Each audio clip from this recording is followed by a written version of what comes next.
Channel 3 Moscow is a production of KTCA-TV, Channel 2, for stations of the Minnesota Public Television Network. Hello, I'm Jan Smeby. For months now, our producers have been monitoring the nightly Soviet news program Vremya, and during this past month, they've come across a number of interesting stories. During the next hour, we will see how some Soviets are reacting to the recent increase in Soviet-American friendship exchanges, a surprising look at the world of Soviet high fashion, and we'll take a special look at recent Vremya coverage of the war in Afghanistan. Just 10 minutes ago, we were filming in this very classroom, this auditorium. Classes were in session, people were sitting here, then suddenly there was a deafening explosion. Look around here, everything is destroyed. All of the students and the instructors ran outside. There were many wounded. You can see what the terrorists have done, how they destroyed the Institute building, how expensive equipment has been ruined, how the injured suffer. That's all tonight on the January edition of Channel 3 Moscow.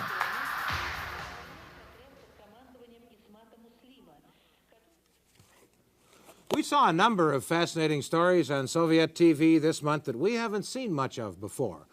We want to start off tonight with a look at ourselves through the eyes of a Soviet TV camera. That's right, ourselves. Much of this piece from a Moscow TV program was shot right here in the good old USA and features several Americans sharing their perceptions of life in the Soviet Union. It also includes some Soviet reaction to a recent visit to the Soviet Union by a delegation of Americans. Our field reports are narrated by Laurie Kamen and were translated by Basil Ivanov.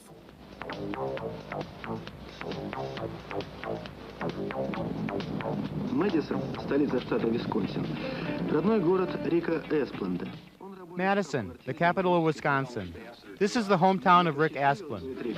Помогать послу Джеральду Смиту в написании истории переговоров. I was fortunate in being able to assist Gerard Smith in drawing up the OS-21 agreement. I had to do a great deal of research and was lucky to participate in writing the agreement down to the smallest detail. San Francisco is the hometown of Ann Wilson. They have to see that everything is terrible here, and we have to see that everything is terrible there. In order to rid ourselves of these feelings, you have to be able to see everything with your own eyes.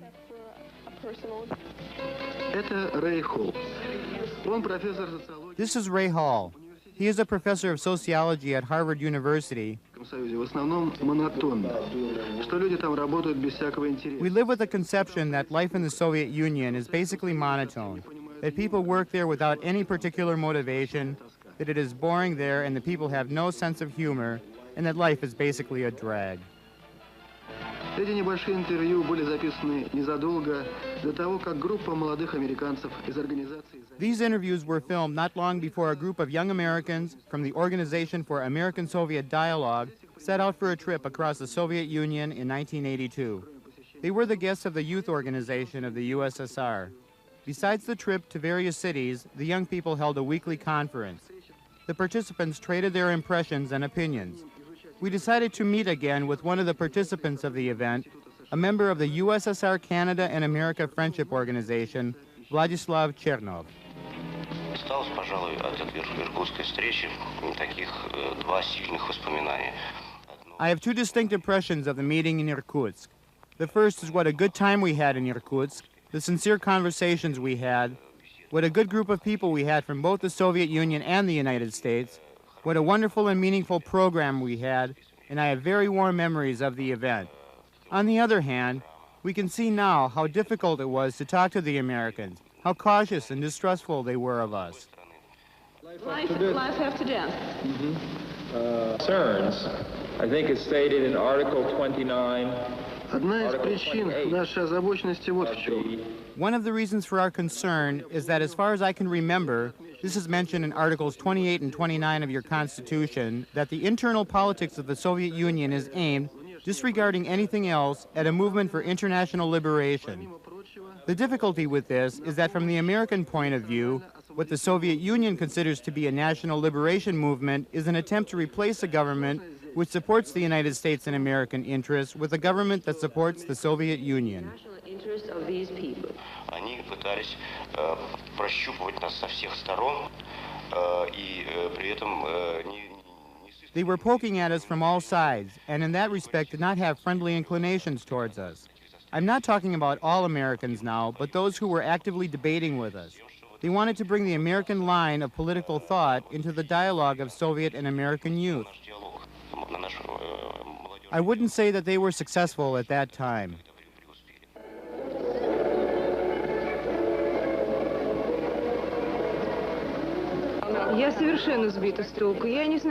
I am totally flabbergasted.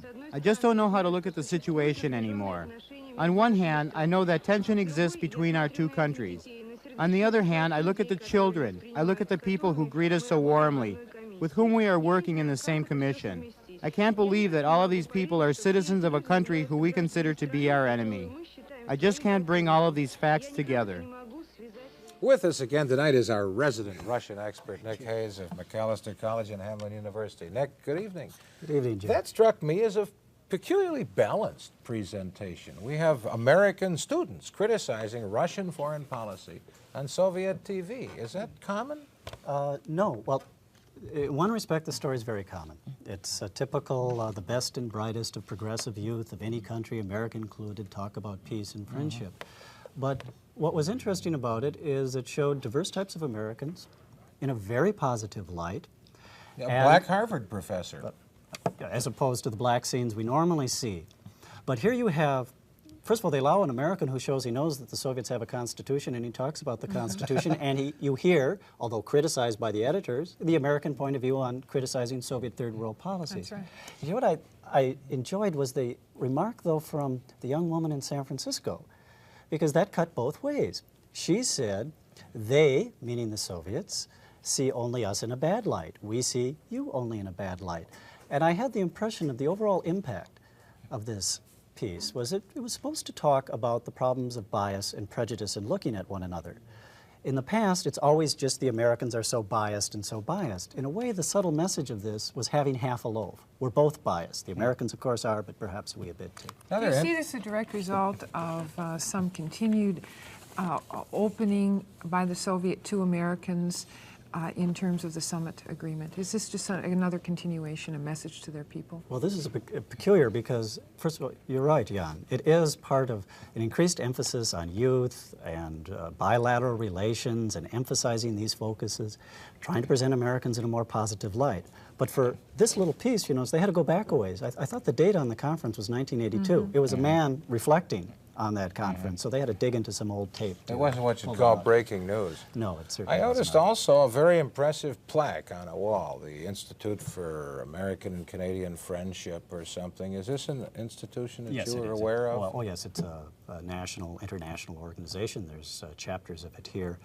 And that was the main branch in Leningrad, I believe, and there's a main branch, another main office in Moscow. These are places where they hold cultural gatherings, conferences. Youth groups from the United States are always invited to come by there, things like that. It's a well-known organization. Nick, what about a statement by one of the Soviet people in this tape we saw that said that he viewed the Americans as being somewhat cautious? Wasn't that wonderful? Yes, in their statements. Well, I just take it at face value. I mean, he viewed us as being cautious and distrustful, and of course the irony is that's exactly how we view them in our conversation. Are we up to some hidden agenda there? Do you think that his perception was an accurate one, or do you think that that was something that he was just saying? In other words, do you think Americans do come across, when they visit the Soviet Union, as being cautious and distrustful? No, I don't. I mean, I think if anything, Americans impress the average Russian as being terribly naive, saying importune things, and perhaps being politically provocative by asking unpleasant questions, but having some sort of devious strategy. I don't think the average person on the street believes that. There's a lot of official propaganda, by the way, to that effect, to watch for these visiting professors and so on, that they really are working on a hidden agenda. Well, on that note, we're going to move on. Yeah. We are going to move on. We got some more good stuff. Since Mikhail Gorbachev took over in the Soviet Union, we've seen a lot on Soviet television concerning his crackdown on alcoholism. We asked CNN Moscow correspondent Mee Jorgensen about how that anti-drinking campaign affected the New Year's holiday celebration. the scene on Red Square of people popping their champagne corks, I sort of expected to see a difference this year with the anti-drinking campaign in effect. In fact, during that time, there was more champagne than you could shake a stick at. There were a lot of people imbibing on New Year's Eve. But there were a lot of complaints that I heard from Soviets that I talked to, not being able to buy vodka. That has been the case for a long time, but especially acute during the holidays when you want to have a bottle or two for a party. A colleague of mine went to a New Year's Eve party, a Soviet New Year's Eve party, and brought a bottle of vodka and was reprimanded in a friendly way for only bringing one bottle. Because, of course, as foreigners, we have access to goods, including vodka and other liquor that Soviets just can't buy. So it's definitely a problem, and the holidays certainly brought that problem to a head, I think. From the looks of Vremya's domestic coverage this month, the Soviet Union looks like a great place to live, with great food, charming cafes, and even a fashion show to entertain restaurant patrons. Is next, stay there. As part of our December Channel 3 Moscow, we aired a Wendy's commercial which satirized the lack of choice when it comes to Soviet fashion. On December 19th, we saw the genuine article, so to speak, a fashion show held by some of the Soviet Union's young designers.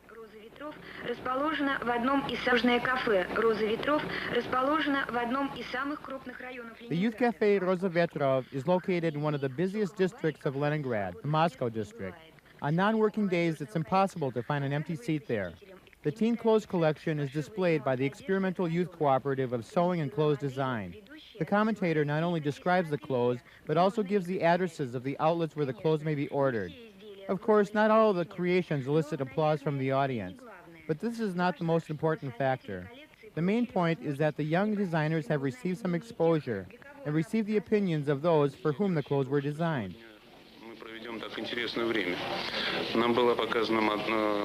I didn't expect that we would have such a good time. We were shown the new line, and although I'm not a specialist in these matters, I liked some of them and disliked others. The important thing was we spent our time in an interesting way, not the way it was in the past.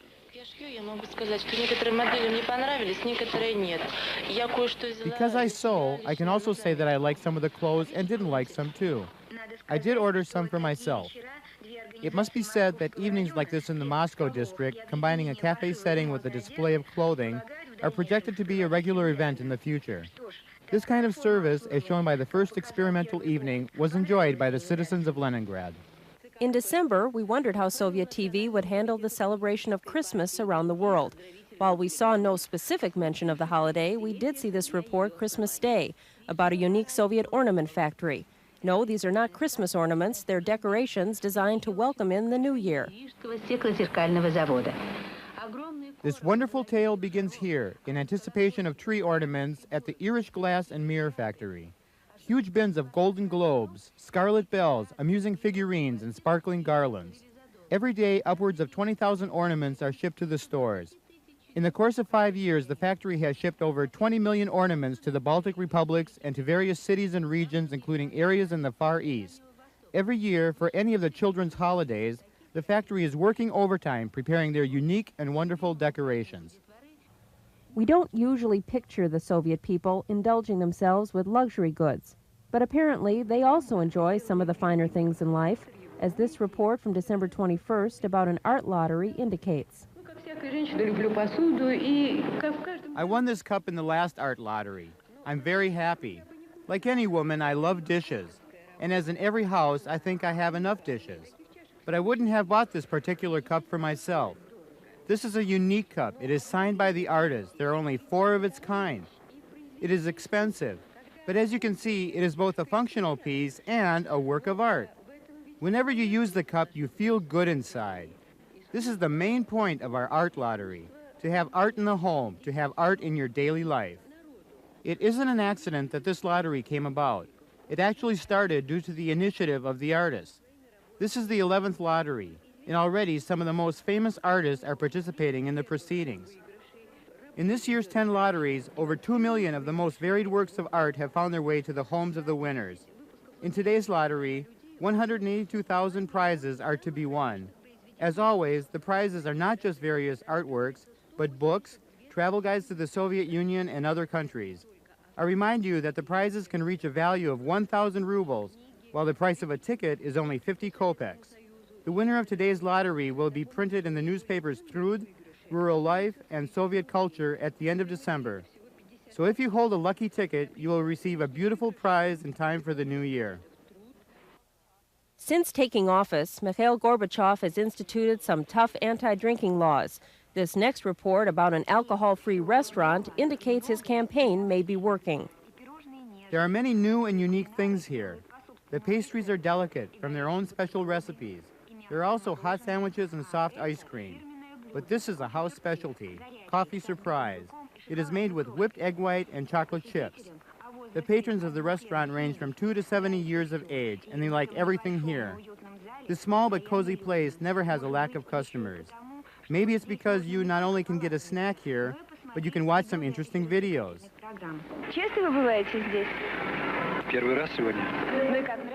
Do you come here often? It's my first time today. Do you like it? It's excellent. It's wonderful, the feeling you get from this miniature cafe. It's very nice. The restaurant, which does not serve alcohol, has been open only 4 months, but Leningrad residents are already in love with the place. The regular customers can also go to a tea house and bakery located on Ligovsky Prospekt, one of the busiest streets in the city.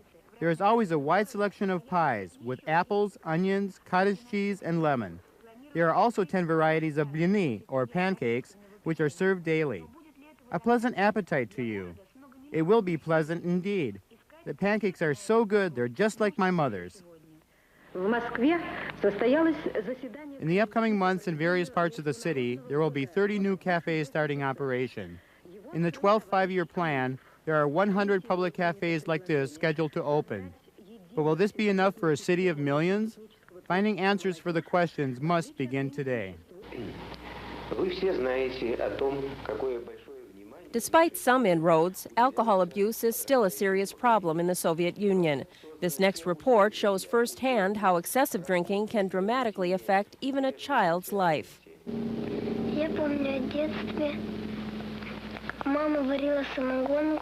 I remember when I was little, my mother would make her own moonshine, and she would go out to get vodka. She would leave sober and come back drunk. She would tell me to go outside and she would cry. When Igor was born, she used to leave us by ourselves and the neighbors would have to feed us.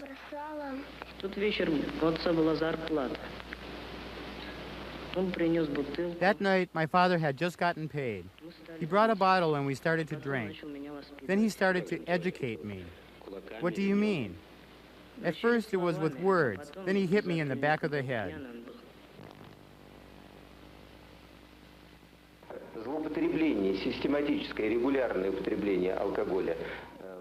The systematic and repeated abuse of alcohol by both men and women can have a negative effect in the development of future generations, both biologically and psychologically. However, the use of alcohol during pregnancy can result in a child being born retarded. Needless to say, none of you would like to have these kinds of children when you become adults. It is because of this that we direct your attention to the danger of alcoholism by parents and even episodic use of alcohol by parents. The use of alcohol by parents, not only by the mother but by the father as well, creates a certain alcoholic atmosphere in the family. It must be noted that certain factors in the psyche of the child and the adolescent is that they pattern themselves after the people they are closest to and after the people they come in contact with. It's been shown that in families where the parents drink, there is a more frequent and earlier occurrence of alcohol use by minors. Of course, in some of your families and the families of some of your friends, there are similar circumstances and a creation of an alcoholic atmosphere about which I have spoken. Joining us with Nick Hayes are Stephen Feinstein, a professor of Soviet history at the University of Wisconsin at River Falls, and Adele Donchenko, a Russian and Eastern European Studies professor at the University of Minnesota. Welcome to all of you. Good to have you back. The fashion show, I'd like to start with that. It appeared that that was taking place, I guess, in a cafe, they said. Was it cafe? Was it a cafe as opposed to a nightclub, for example? It seemed to me it was a new experiment. It mentioned two things. First, it was a cafe, and all of us who've been to the Soviet Union know it's hard to get into cafes. As a matter of fact, Steve, I understood that often the young people who are at cafes or the nightclubs tend to be the children of the political elite. Is that correct? That, or you have to have good, what's called poblatu, or poznakomstvu, protection of some sort, acquaintances, in order to get in, or pass some money at the door.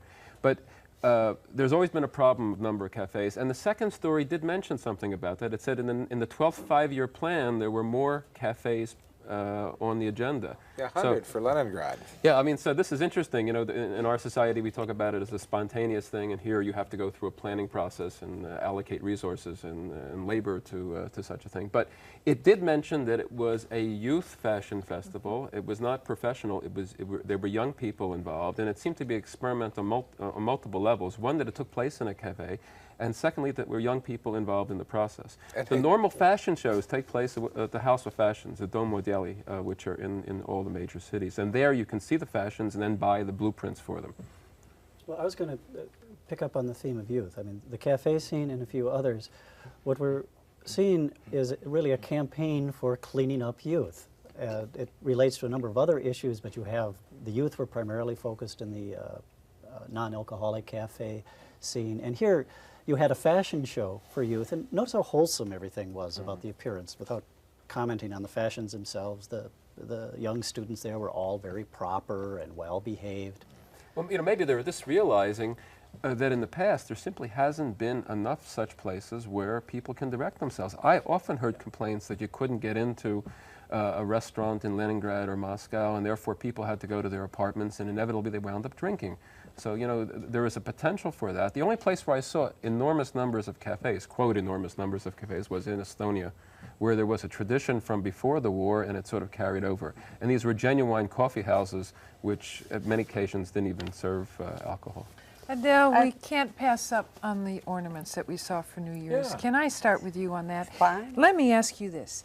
Are those really Christmas decorations in disguise, or are they indeed legitimate New Year's decorations? Well, the whole holiday has been just shifted over to New Year's. You have your New Year's tree, not your Christmas tree.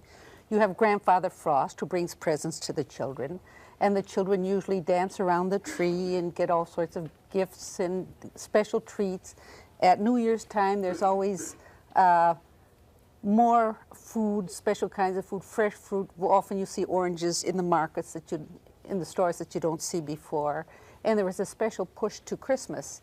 And not only that, but there's also this, it's an effort to establish, to get away from church-related holidays and to establish rituals for new rites, new holidays. And there are all sorts of books there. Yeah, Western chronology would be different. In Russia, New Year's Day would occur before Christmas, wouldn't it?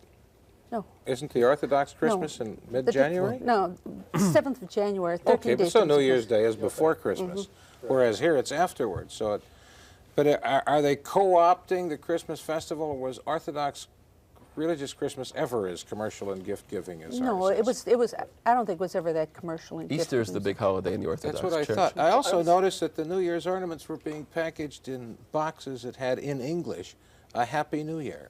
Why would that be? I have only one clue. I've been wondering about that, one clue. In Moscow, I've noticed that you'll frequently see a lot of products that come from Eastern Europe boxed with English labels, made in Poland, fresh eggs made in Poland. I noticed there was a reference to a Baltic factory where these things were made. And my guess is they are a product made for export. No, I think it was being made in the Russian Republic, but they said it was being exported to the Baltic states. They specifically mentioned the Baltic states. Well, this is an area where religion is a little stronger, at least historically, and more continuous compared I agree to with the that other point. part of the Union. Joe's question is, why did it say in English on the boxes Happy New Year? And my guess is they are made for export to the West. And you just make a mass run of your boxes, and whatever you have extra you sell in your domestic market. I think they might even think they're imported if they have an English How label. big is the New Year in the Soviet Union? Very How does that, big. I was going to say, Very does big. it compare to College. what we do here in the United States for the Christmas, which is the predominant No, it's religious clearly the holiday? central holiday of the winter time, and it's the city all revolves around it, so that they can point legitimately that this is the genuine holiday that people are looking for. You know, at one that thing time. that is interesting, though, that the tree decorations and what we call the Christmas holiday in the Soviet Union has gone across religious lines. For example, Jews in the Soviet Union usually have a New Year's tree. And even in the emigre population here, they continue that process. And it has a sort of a mixed reaction because American Jews are not used to having these two symbols in their own houses. So it's an interesting thing in terms of the cultural transition as well, what they retain and what they give up. But what we see here is something we all know, but the Soviet case makes it more explicit. I mean, Christmas, our holidays, are movable feasts. Historically, they've moved, been expropriated by different times, and what we've seen very dramatically here is a Christian holiday has been secularized and happens to have become now a state holiday. But historically, over the centuries, it's happened many times. If I'm correct. Well, I think it was easier to move Christmas onto New Year's, to have this as a New Year's holiday. But I think an interesting thing is what I began to mention before. They're trying to establish traditions. You can get told books saying now, you know, we should have special rights when young people become of age, when they become 18, and how to really mark these days to make them important ones. Civic days, days when the young people go into the pioneers. Rites you should of have passage. rites of passage. You should have special festivities and mark these days specially. Something to take the place, I think, of some of the old traditions, the old traditional holidays, which were mainly religious ones. Well, on that note, I think we are going to be moving on, right, Joe? We certainly are, Jan. Even in the middle of a January thaw, when it comes to winter, Minnesotans think we have a corner on the market. We sometimes forget that it snows anywhere else, as a matter of fact, but Red Square gets its share, too. We asked Meade Jorgensen from CNN if the Soviets have any special winter survival tips. Well, the Soviets, as you probably do in Minnesota, have a long experience coping with cold weather, coping with snow, and the one way they cope with it is to enjoy it as much as they can. The winters here are very long and very cold, and this year we have near record amounts of snow on the ground, making driving almost impossible sometimes, and walking, even when they don't clear the sidewalks, is really difficult.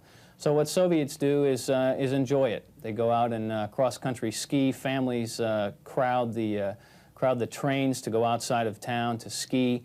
There's a small ski run, even a little downhill ski run not too far out of town in the Lennon Hills that was packed last weekend. They take walks. They do everything they can to try and make life more pleasant. The snow removal in Moscow is generally good in the center of the city, particularly in the roads used by the Politburo members as they drive to work.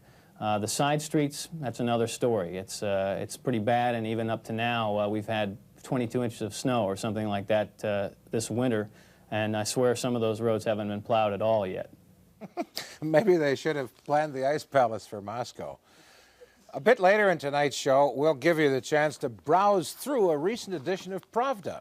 All you'll have to do is to record the final few minutes of this program on any VCR that has freeze-frame advance. We'll tell you when to get your machines ready. Before we get to that, we saw a wide variety of international stories covered by the Soviets this past month. For us, the most interesting was their coverage of the war in Afghanistan, but we begin this segment with a story about a shortage of consumer goods. The location is Poland, and the goods are, of all things, color TVs. Нашим польским друзьям недавно, вот вы все знаете об этом, пришлось приложить очень много сил. Soviet news often attributes much of the world's troubles to Western nations, especially the United States. This next report from December 18th about Poland's color TV shortage is no exception. Бригадиром, начальником цеха. А несколько месяцев назад меня избрали секретарем партийной организации завода. The first years of the 80s were not easy ones for the whole country, and not for the factory either. We were experiencing a severe crisis. As a result of economic sanctions by the West, many of the enterprises in the Polish electronic industry were experiencing hardships. Some are still feeling the effects today. In the appliance field, there are no spare parts. For assembly lines, there are no components. There is a lack of internal resources, and trade with the West has many obstacles. But industry in People's Poland is not only maintaining a level, it has started to grow dynamically. We have received a lot of help from our Soviet friends, Foremost are colleagues from the Moscow factory Rubinj, with whom we have worked closely for many years. Сейчас вы услышите голос Леонарда Пелтиера. As we've seen for the past several months, American Indian activist Leonard Peltier has received extensive media coverage in the Soviet Union. In this next report from December 24th, Peltier thanks the Soviet people for their support. 89637/132 находится в федеральной тюрьме города Ливенворца, штат Канзас. You are listening to the voice of Leonard Peltier, prisoner number 89,637, cell 132, in the federal prison at Leavenworth in the state of Kansas. With great difficulty through many obstacles, our correspondent was able to make a telephone connection with the fighter for human rights. Считаю, что мой случай – это пример грубого нарушения гражданских прав, говорит Леонард Пелтиер. I feel that my imprisonment is a gross violation of human rights, says Peltier. I was imprisoned on the basis of published evidence and doctored eyewitness reports. I am striving for just one thing, that my case be viewed objectively, that justice will triumph. I am touched and joyful by the support I've received from the Soviet Union, says Leonard Peltier. I am deeply grateful for your show of solidarity. My heartfelt thanks to the Soviet people. Thank you very much from the bottom of my heart. From the Soviet perspective, American Indians aren't the only disadvantaged group in the Western world. The problems of the homeless were also spotlighted last month in separate stories from the U.S., Canada, and this one from Great Britain, which incidentally appeared on the Soviet news program Novosti Christmas Day. С наступлением зимы проблема бездомных в Англии приобрела особую остроту. With winter approaching, the problem of England's homeless has become quite acute. Poorly dressed people can often be seen on the streets of London. When night approaches, they attempt to reach the so-called houses of public shelter, which grow fewer in number with each passing year. These shelters, of course, cannot accommodate all of the homeless. According to the local press, there are nearly 100,000 homeless people in London alone. In the last days of 1985, in order to somehow lessen the burden of these unfortunate people, the government is forced to turn to charitable organizations for assistance. Drives for food and clothing are being organized, but these efforts cannot solve this serious social problem entirely. In the last 15 years, the number of homeless has increased in London sevenfold. The situation is no better in other cities like Glasgow, Birmingham, and Manchester. There are hundreds of thousands of people without homes. Not surprisingly, Soviet TV offers a different perspective of Soviet involvement around the world than what we usually see here in the U.S. This report from December 31st describes the upbeat mood in two Eastern Bloc countries as they prepare for the New Year's holiday. We have New Year's Eve reports from our correspondents in countries of socialism. The streets are festive in Bulgaria's capital. The New Year brings pine trees to the streets, displays in windows, and kiosks of New Year souvenirs. In the papers, you can read about gifts labor forces have provided for the coming year. One of these is the completion of a gas pipeline, which encircles Bulgaria. More than 5 billion cubic meters of Soviet gas was pumped into Bulgaria in 1985, providing energy to scores of factories and agricultural complexes. There's a joyous and lively feeling in the streets, thanks to the children who uphold the ancient traditions. For good luck in the new year, one must be swatted in the back by this decorative switch, which is covered in colorful yarn and embellished with nuts and sweets. In the House of Soviet Science and Culture in Sofia, rehearsals are in progress for the New Year's show featuring Bulgarian actors performing Bulgarian folktales. The past year has given hope for the most important of all, peace on earth. I have in mind the summit meeting in Geneva, and we all await the strengthening of peace in the upcoming year.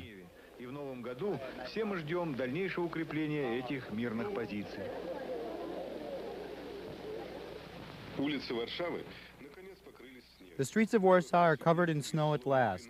The city has become bright and festive. The coming of winter has tied together the loose ends of the passing year. It wasn't an easy year. There is still much more to be done. With the coming of the new year, everyone in Warsaw and all Poles are busy preparing for the holiday. When they make their holiday purchases, they see that the shelves in the stores are better stocked. And you must agree that this is important for one's holiday spirit. And how do the Poles greet the new year? We asked the famous Polish actress Ewa Szykulska. Był nawet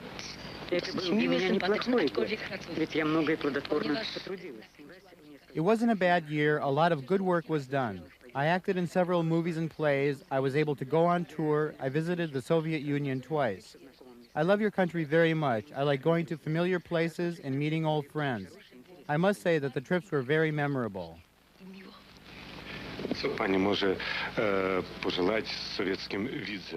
What would you like to say to the Soviet people? If you will allow me to try to say it in Russian, I still do not speak it fluently.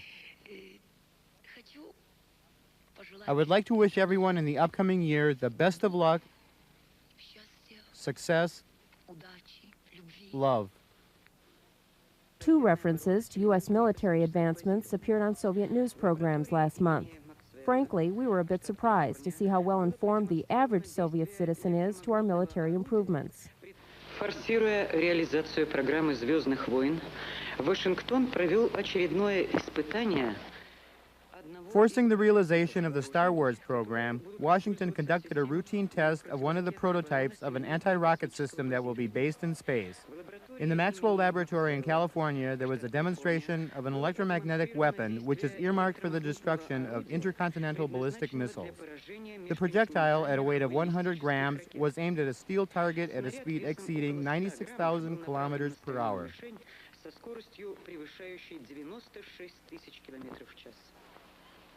Англия продолжает тесно сотрудничать с США в разработке новых типов вооружений. England continues its close cooperation with the U.S. in developing new types of weaponry. British pilots will now be able to fly a special fighter aircraft which is equipped with American-made devices enabling night flight. This will allow the aircraft to perform full military maneuvers in total darkness, according to the Pentagon and NATO. The device is currently being tested, but the General Electric Company is already counting its profits. The infrared devices will allow the American entrepreneurs to put more than $70 million in their safes. Finally, Soviet TV often illustrates overindulgences in Western cultures. This next report about the commercialism surrounding the return of Halley's Comet is just one example. По поступающим сообщениям, к встрече с кометой Галлея. The following report concerns the approach of Halley's Comet, which passes by the Earth once every 76 years. This concerns not only scientists, but entrepreneurs as well, in particular the British. One of England's airlines is hoping for high profits from this rare occurrence of nature. Even now, tickets are being sold for special flights, which will take place during the comet's closest proximity to Earth. It's been announced that during these flights, the high altitude of the plane will provide a better look at the comet. The prices for these flights are unusually steep. However, hundreds of Britons, mostly the well-to-do, have already bought tickets. By far the most interesting international stories on Soviet television last month were those concerning Afghanistan. We viewed a variety of reports, including this one from December 20th, about the bombing of a Soviet-supported school. Для студентов и преподавателей Кабульского политехнического института тот день начался как обычно. For the students and teachers of the Kabul Polytechnical Institute, the day started as any other. This large educational institution trains students to participate in Afghanistan's growing economy. Builders, geologists, specialists in land improvement, chemists, and architects. Just 10 minutes ago, we were filming in this very classroom, this auditorium. Classes were in session, people were sitting here, then suddenly there was a deafening explosion. Look around here, everything is destroyed. All of the students and the instructors ran outside. There were many wounded. You can see what the terrorists have done, how they destroyed the institute building, how expensive equipment has been ruined, how the injured suffer. Luckily, no one was killed. The enemy was counting on fear to paralyze the people, so they would not come back to work for a long time. But on the very next day, school was back in session. The counter-revolutionaries are turning to terrorist tactics, are interfering with the routine of the country. Today in Afghanistan, every victory in the economy, education, and culture is won only when blood is spilled. Sometimes lives are sacrificed for these victories. This next report appeared on Vremya December 28th. It covered the 5th anniversary of the creation of the Afghanistan Pioneers, a young communist youth organization. Расположился в местах прежних увеселений королевской семьи. Теперь здесь прекрасный спортивный комплекс.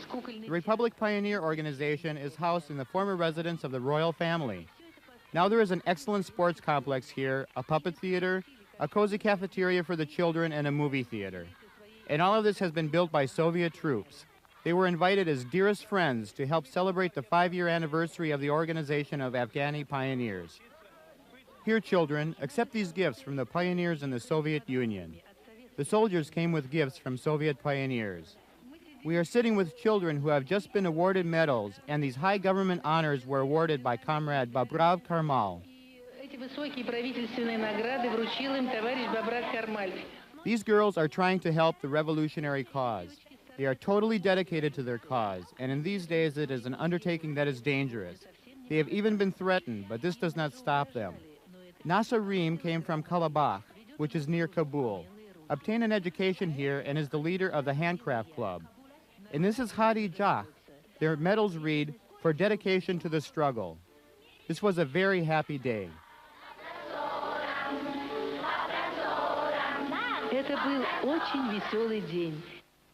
In this next report from December 31st, the Soviets took the defensive when they responded to Western critics' claims that Soviet involvement in Afghanistan is destroying that country's farmland.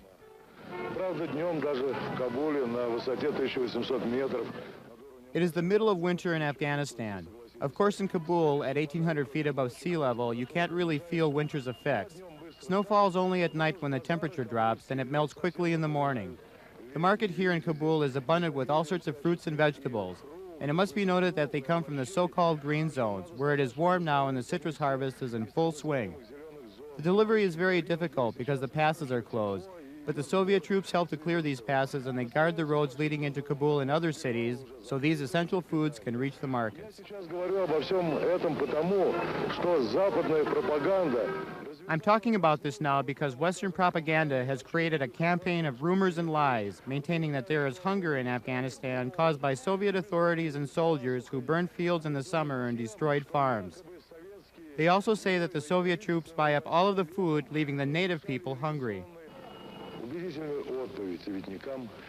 A convincing denial to these charges was given over Afghani television by representatives of the Democratic Republic of Afghanistan. The Minister of Agriculture announced that there is no real hunger in Afghanistan, that the population is provided for in a routine manner. He also announced that in the last harvest, over 4.5 million tons of grain was gathered, which is an average amount for Afghanistan.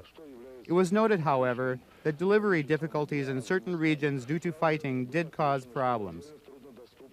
The Minister of Trade announced that there weren't any purchases of essential goods by Soviet soldiers, causing Afghans to do without. On the contrary, the Soviet army is helping in the delivery of food to hard-to-reach places. The Minister of Trade also noted that the purchase of imports has increased. In the past year, the government purchased over $154 million worth of foreign goods. Therefore, the government is doing all it can to keep the people adequately provided with necessary goods. In conclusion, all of the members of the panel expressed their sincere thanks to the Soviet Union and to the Soviet people for their constant and unselfish help. On December 14th, we saw this extensive report on Afghan rebel forces surrendering to Soviet soldiers. In the Faryab region of Afghanistan, 9 armed groups surrendered, the Bakhtar agency reports. As the leaders of the counter-revolutionary groups declared, they decided to give up the fight against the legitimate government, taking advantage of the amnesty granted to those who voluntarily lay down their arms.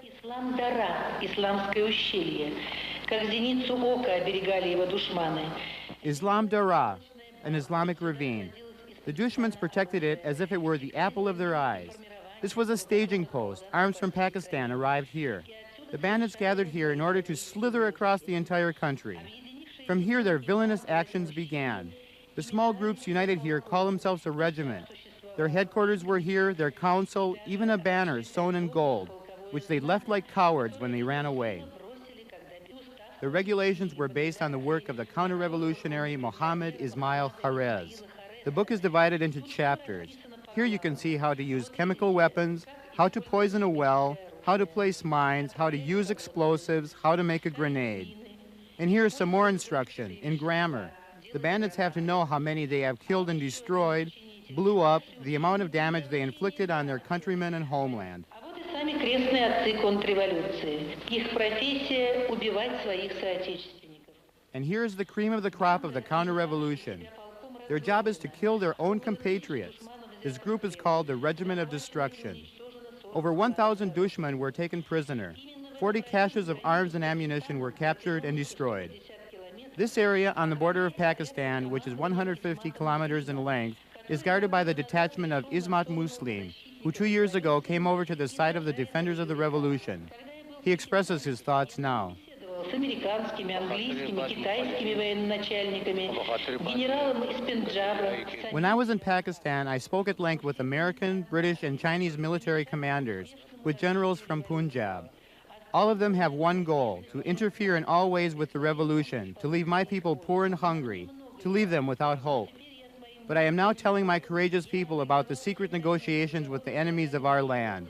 I want the people to serve their country honestly. I want them to believe me. Wow, you notice the theme in all that? The Poles love the Russians, the Bulgarians love the Russians, the Afghanis are just falling all over each other to express their appreciation. Isn't it just wonderful? It's nice to be loved.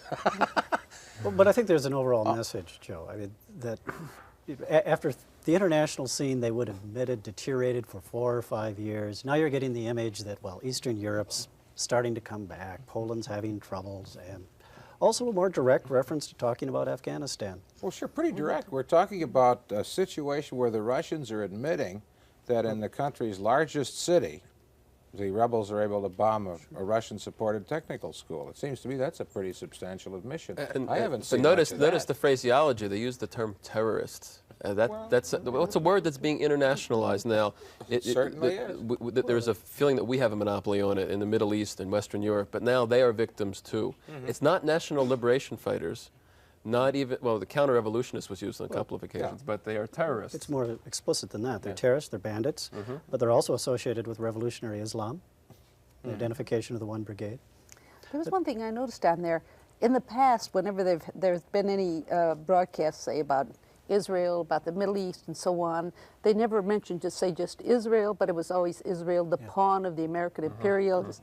Yeah, I noticed on this, they just said terrorists, and they never did say sent by the CIA, never did say anything of this sort, which I think may be an indication of the post-summit language, and I think we'll have to wait and see what happens with it. But the last fellow who was talking mentioned that he went to Pakistan and met with various foreign advisors, which included Chinese, which I found that interesting. Yeah, he referred to secret negotiations with the enemies of my people. But I think Adele is really onto something in that scene, because the message of the coverage of Afghanistan is that we are engaged in a guerrilla war and that there is local resistance. It was not reference to CIA stooges.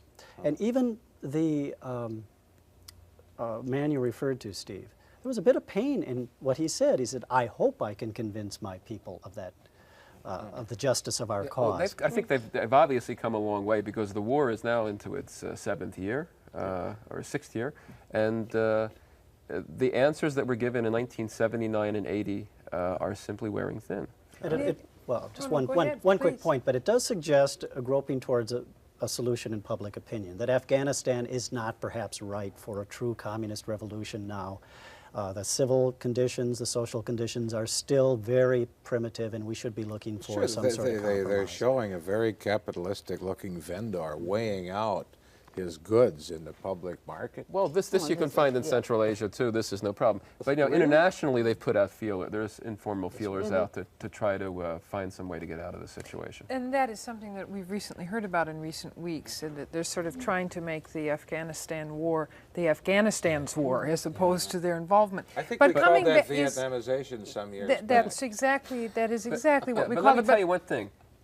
They're in an interesting situation now in South Yemen, because just this week we've had this, whatever's going on there, this fighting between the legitimate government and extreme Marxists, as they're called, who want to go well to the left of the line there. This is the exact type of scenario that led the Soviets into Afghanistan. They have to be very wary about what's happening, and I'm sure they are scared to death about the South Yemen situation. The Soviets are supporting the moderate government in power against the so-called extreme Marxist elements. Well, you could A argue deja vu to the 20s and Stalin. Huh? Well, it's the whole issue of controlling Marxist movements and revolutionary movements. It's not unlike the situation they got themselves into Afghanistan in terms of moderates and radicals 4 or 5 years ago. With Amin versus Babra Kamal. But you know, there were some parts of what we saw that frankly reminded me of some of the early pieces we saw coming out of Vietnam. There were some strong parallels there in terms of, no, we are not bombing the hamlets to shreds. Look how we are helping the Vietnamese people. Well, I mean, just consider the whole change in outlook of the reportage that you have to get out of there. I mean, because usually you come in with a line and you just look for the story to fill the line. Here, they actually are finding new dimensions, I think, that they didn't expect. I think there's probably a real problem of the credibility of the line from Moscow versus what people are seeing.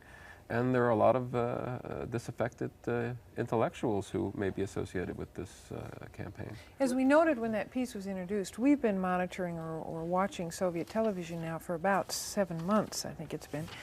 And it was quite a first when we saw a report on Afghanistan. Nick, I think you and Adele, you may remember that. And here within within a month's time, there was no trouble at all being able to capture several stories. There were more stories than what we showed. Do you think that again is an indication of trying to move away from that involvement and begin to get the Soviet people to accept that? That wasn't the slant of the stories. Well, I think there's just a problem of the mediaization of politics. Once you let television step in to the political situation in Afghanistan, once the people see it, then you try to cover more and more stories to back up what you originally said, and you get deeper and deeper into it. You have to keep repeating yourself and repeating yourself, and of course the problem is exactly what we've seen. No matter what they say, the images can convey a different message. But I think politically there's no question that what they are suggesting is that the situation is much more difficult than we thought. They're not suggesting a solution, but suggesting that it's time to rethink the problem. You know, Nick, what was your reaction to that Polish actress proclaiming her undying love for the Russian Well, people? I'm really sorry you asked me that, Joe. This is family I television. personally found that to be the least credible New Year's greeting I had seen this year. Adele, how about you? Well, she was on, it's a state television, you know, what is she going to say?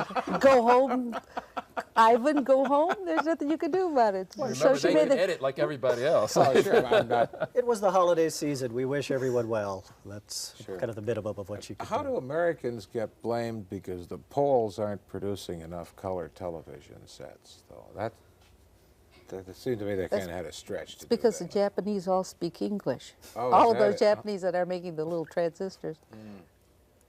But the underlying point there, I think, is that the boycott of Poland, because of the Soviet actions towards solidarity through Jaruzelski, did hurt the Polish economy. All the statistics that we have indicate that that is the case. And the result is that the Soviet Union has to bail them out. So there is a drain on the Soviet economy that's a secondary result of the American policy. So American policy, in a certain sense, is effective when we talk about a boycott, even though it leads to problems with a people who are potentially very friendly to us, the Poles. For any regular viewer of this program, they have had to become very familiar with Peltier. And yet we never see or hear about him except in very rare instances in the American print or electronic media. And it's really without fail each month that we will find a story on Moscow on the Moscow television stations about him. He is the Anatoly Sharansky of the Soviet press. Only they wouldn't make that comparison on the air, I'm sure. But I think that this has had some backfire. It's backfired a little bit because at the summit conference, the question of Peltier and other human rights cases was raised between Shultz and Shevardnadze, as well as between Reagan and Gorbachev. And the Americans' reaction was quite clear. They said, fine. And I talked to some State Department people about this. They said, fine. If you want to talk about Peltier, let's put it on the table, and we'll talk about Sharansky, and we'll talk about all the other refuseniks, and all the other Helsinki Watch people who are now in jail or rotting away, and all the cases of psychological abuse as well. And we'll also, and if you don't agree that it's an international situation because of the documents that you signed, then we'll consider that radar station in Krasnoyarsk, which is covered by the SALT II treaty, to be a domestic issue as well. And if it's removed, of course, from the international arena, the Russians will get very upset about the arms control aspect of that. So I think that this is a double-edged sword. It can work to certain advantages. It works well in a domestic audience. It sort of solidifies the idea that there are problems out there too. And of course, the lack of food, the lack of homes is human rights.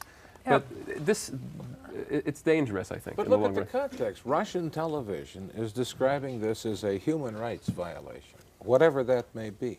What's the Russian in the street supposed to think when he hears human rights violation? And well, we have is this a seconds commonly left, used term? It shows that they're sensitive to the issue of human rights, that it's become a concept in the minds on the street. And there are certain guarantees in the Soviet Constitution, too. Adele, once again, we saw that they did take note of the Western bourgeois way of living with Halley's Comet trip. You made a comment of that. Well, I was just wondering whether all of those people who were looking, it looked to me like it was just a display having to do with Halley's Comet. And you don't know if it was a real trip trip or not. I don't know if it was actually a trip or not. It was the rich bourgeoisie who went on this trip, and the impoverished other people couldn't go. Nick, I have to thank you, but we've got to wrap. But thank you so very much. Thanks again. That's it for the January edition of Channel 3 Moscow. Okay, as we mentioned earlier tonight, we will be giving you a chance to browse through a recent edition of Pravda, translated into English by Associated Publishers of St. Paul. If you have your VCR ready, start recording now and we will transmit several stories to you at high speed. After the show, you can simply use your freeze frame advance to slow the images down to read them. Okay, here we go.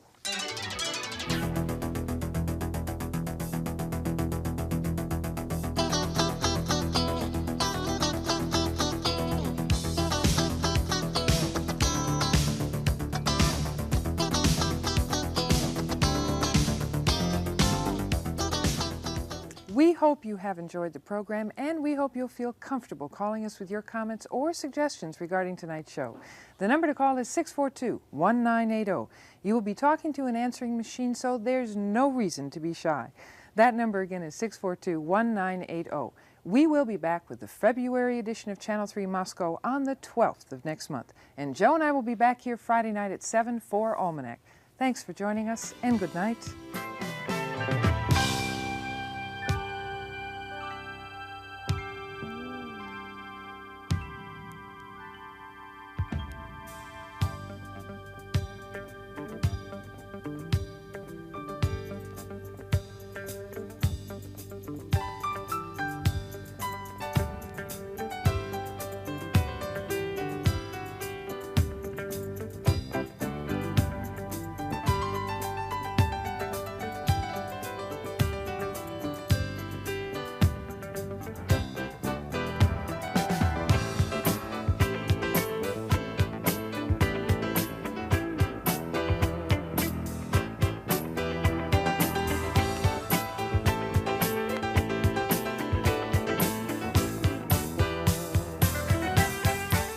Channel 3 Moscow is a production of KTCA-TV Channel 2 for stations of the Minnesota Public Television Network.